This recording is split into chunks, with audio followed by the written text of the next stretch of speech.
Hey everyone, and especially hello to Mariam and Luz from the Facebook group. This is the video that we talked about. It's going to demonstrate how you can learn multiple languages at a time, or in theory, learn multiple languages at a time. This is an ebook that I wrote. It's called Spanish, Portuguese, French, and Italian at the same time. And the way it works is that there's going to be a language matrix for Spanish in the top left-hand corner, a Brazilian Portuguese matrix, which you'll see what that is in a second, in the top right hand, French bottom left, and Italian in the bottom right. This is there's a preface, talks a little bit about the theory, and then your table of contents. So there's one page per lesson, and each page has those four languages on it, utilizing the language matrix. So what the language matrix is, it's created by a spreadsheet, turns into a PDF. I'm happy to send this to anyone that likes. You can feel free to reach out via email, and if you like to look at it. And the way the language matrix works is, often when you approach learning a foreign language, it feels like you have to learn a lot of theory behind it, and it's not always a bad thing, but at the end of the day, even native speakers often don't know the theory of their own language. So it's not necessarily about knowing the theory. It's more like just kind of knowing how things work. And so the way I find that things work is that you create this grid that basically has the main building blocks of the language, and often those building blocks will be a verb. And then the verb branches out into multiple possibilities, and you can just create conversations by mixing and matching building blocks. So in each matrix, again, here's the Spanish, the Portuguese, the French, and the Italian. And this lesson is called Introducing Yourself, right? So everything's translated into English, and you can just kind of mix and match at will. Maybe get some help from someone with the pronunciation or a video or something. But so if you're learning Spanish, how do you introduce yourself? You say, hola, me llamo Tony. Just fill in the blank, right? I'm from such and such. Soy de Chicago. I live in Chicago, vivo en Chicago, and I speak a little Spanish. Hablo poquito español, right? If you're doing Portuguese, oi, meu nome é Tony, soy de Chicago, moro em Chicago, falo pouco de português. Doing French, que salut, je m'appelle Tony, je viens de Chicago, j'habite a Chicago, je parlo un po' de français. Ciao, mi chiamo Tony, sono di Chicago. Abito a Chicago, parlo un po' di italiano, and so on and so forth. Okay, so you do that, you practice. The important thing is practicing, practicing using the language as opposed to just trying to study like the theory behind the language, right? So move on to lesson 2, greeting people, right? Buenos dias, bon dia, bonjour, buongiorno, and so on and so forth, so on and so forth.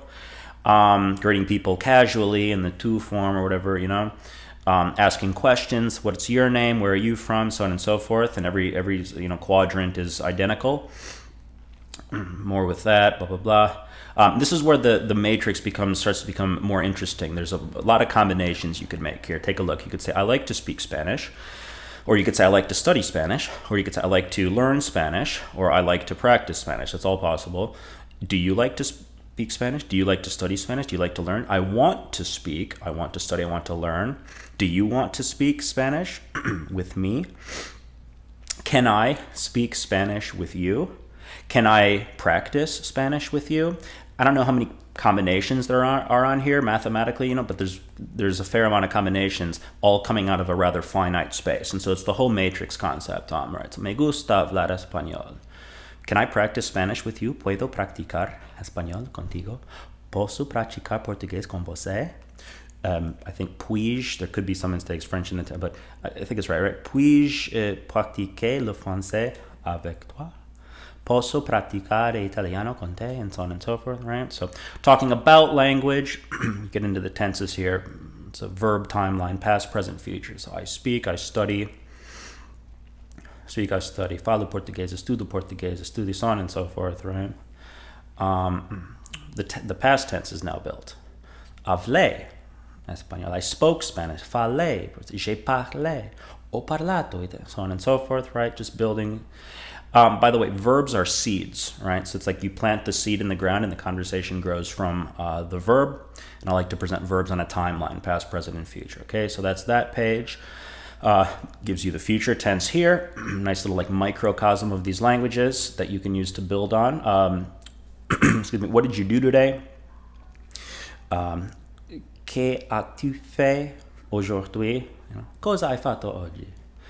I went to work. I went to school. Did you go to work? Did you go to school? Where did you go? Stuff like that. What are you doing right now for the past tense? And what are you going to do for the future tense? Here are what I call your core verbs: be, have, go, and do in each language, just first person to give a sample.